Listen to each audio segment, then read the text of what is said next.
Théorie sur la corrosion par Antoine Doyon. La corrosion est un phénomène qui dégrade et affaiblit les matériaux. Lorsque les matériaux se dégradent, ils perdent de leur résistance mécanique. Ceux qui doivent détecter la corrosion sont les techniciens en maintenance et ils doivent, dans le fond, détecter la corrosion lors des inspections, qui soient périodiques ou des checks, comme on a parlé aussi durant le cours. Lorsqu'ils trouvent de la corrosion, ils comparent, dans le fond, ils vérifient pour savoir si la corrosion est acceptable et ils le comparent avec les limites autorisées dans le maintenance manuelle pour la corrosion. Et la corrosion se présente aussi sur différentes formes. Par exemple, pour l'aluminium, ça peut être de la poudre blanche. Et pour l'acier, il s'agit d'une forme brune ou rouge. Ensuite, je vais vous montrer un type d'exemple qu'on peut retrouver de corrosion.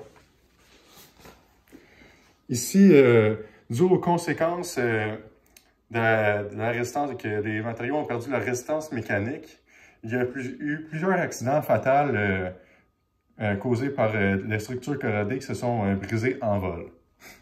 Ici, on a le 28 avril 1988, le vol 243 d'Aloha Airlines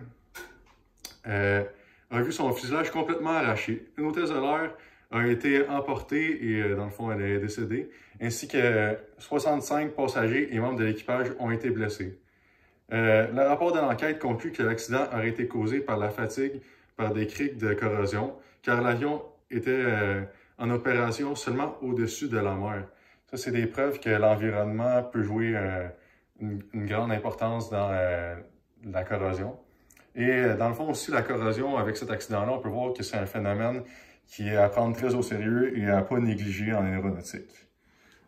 Ensuite, j'ai un exemple chez moi de corrosion. Juste ici, sur la voiture, nous avons un type de corrosion en surface.